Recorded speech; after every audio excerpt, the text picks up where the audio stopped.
সম্মানিত ভিউয়ার্স, দর্শক শ্রোতাবৃন্দ, আমরা 34 নম্বর ভিডিও ক্লিপে জাফর ইবনে আবু তালিব রাদিয়াল্লাহু তাআলা আনহু, যিনি আলী রাদিয়াল্লাহু তাআলা আনহুর ভাই, তার সম্পর্কে আলোচনা করব ইনশাআল্লাহ তাআলা। তার পুরো নাম হলো, যদি আমরা পুরো নাম বলি, তিনি জাফর ইবনে আবু তালিব ইবনে আব্দুল মুত্তালিব ইবনে হাশিম ইবনে আব্দুল মানাফ ইবনে কুসাই আবু আবদুল্লাহ, তার উপাধি, তার ছেলে আবদুল্লাহ, আবু আবদুল্লাহ, এবং তিনি রাসূলুল্লাহ সাল্লাল্লাহু আলাইহি সাল্লাম এর চাচাতো ভাই। আলী রাদিয়াল্লাহু তাআলা আনহু চাচা ভাই ছিলেন, আবু তালেবের ছেলে। এবং জাফর রাদিয়াল্লাহু তাআলা আনহু, তিনি আলীর চেয়ে প্রায় 10 বছর বড় ছিলেন, সেটা সামনে আসবে। তাকে বলা হয় দুই পাখার অধিকারী। আল্লাহু আকবার। ইসলাম যারা প্রথমে ইসলাম গ্রহণ করছে তাদের মধ্যে অন্যতম তিনি, তার ভাই আলী এবং তিনি। রাসূলুল্লাহ সাল্লাল্লাহু আলাইহি ওয়াসাল্লাম মুআয ইবনে জাবাল এবং তার মধ্যে ভ্রাতৃত্ব বন্ধন করে দিয়েছিলেন। আবু হুরায়রা রাদিয়াল্লাহু তাআলা আনহু থেকে বর্ণিত, তিনি বলেন যে কোনো মানুষ যারা জুতা পরিধান করেছে, জুতা পরেছে, স্যান্ডেল পরেছে, জুতা পরেছে, অথবা কোনো সাওয়ারি হয়েছে, যানবাহন যানে চড়েছে,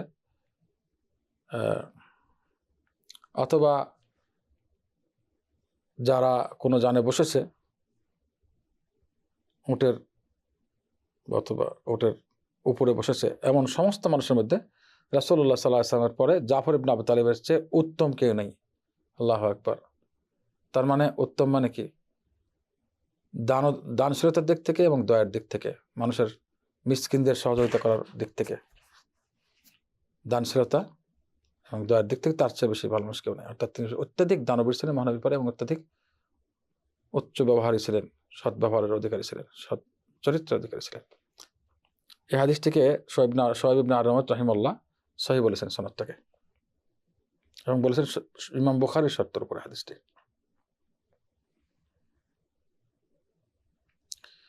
তাকে অত্যাধিক সেবার কারণ আবু হুরায়রা বলেন, ইবনে হাজার আসকালানী রাহিমাহুল্লাহ আল ইসাবা ফি তাময়িজ সাহাবার ওই কিতাবে উল্লেখ করেছেন 1 নম্বর খণ্ড 592 পৃষ্ঠায়, যে আবু হুরায়রা বলেন যে জাফর মিসকিনদেরকে খুব ভালোবাসতেন, তাদের সাথে বসতেন, তাদের খেদমত করতেন, এবং তারাও তার খেদমত করতেন। মহানবী সাল্লাল্লাহু আলাইহি ওয়াসাল্লাম তাকে উপাধি দিয়েছিলেন আবাল মিসকিন, মিসকিনদের পিতা হিসেবে, মিসকিনদের বাবা বলা হতো তাকে। তিনি হাবশায় হিজরত করেন, প্রথম হিজরত হাবশায় করেন, এবং হিজরতের পরে নাজাশী বাদশাহ, হাবশার বা ইথিওপিয়ার বাদশাহ নাজাশী ইসলাম গ্রহণ করেন। জাফর রাদিয়াল্লাহু তাআলা সেখানে কিছুদিন অবস্থান করেন, অথবা তিনি ফিরে এসে মদিনায় হিজরত করেন। এই কথাগুলো সবগুলো সহিহ বলে বলেছেন ইবনে হাজার আসকালানী রাহিমাহুল্লাহ। তিনি মওতার যুদ্ধে শহীদ হন। মওতা মানে যেটা নাকি সিরিয়ায় হয়েছিল, সিরিয়ায় রোমদের, অর্থাৎ রোমদের সঙ্গে যে যুদ্ধ হয়েছিল ইটালিয়ানদের সঙ্গে, সেই যুদ্ধে তিনি শহীদ হন। সমস্ত কমান্ডারদের যখন শহীদ হওয়া যায়, তো শেষ পর্যন্ত জাফর ইবনে তাইয়ার রাদিয়াল্লাহু তাআলা আনহু তিনি ঝান্ডা ধরেন, তৃতীয় ব্যক্তি ছিলেন ঝান্ডা। তারও যখন 2 হাত কেটে যায়, 2 হাত কেটে ফেলে দুশমনরা, তখন তিনি বুকে ঝান্ডা ধরে যায়, এই কাটা হাত দিয়ে বুকে ধরে দেয়, মানে বুকে ঝান্ডা, ইসলামের ঝান্ডা আঁকড়ে ধরে থাকেন। সুবহানাল্লাহ।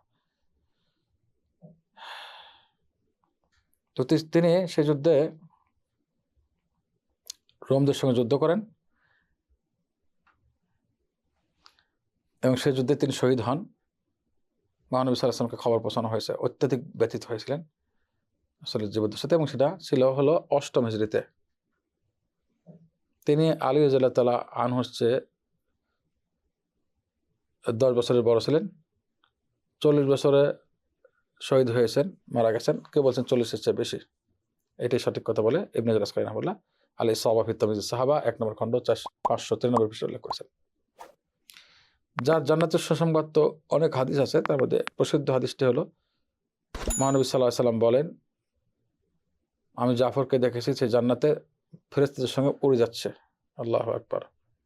বা 2 পাখা নিয়ে উড়ে যাচ্ছে, এই বিভিন্ন শব্দ এসেছে। হাদিসটি সহিহ সহিহ তিরমিজি 3763 নম্বর হাদিস। আসসালামু আলাইকুম ওয়া রাহমাতুল্লাহি ওয়া বারাকাতুহু।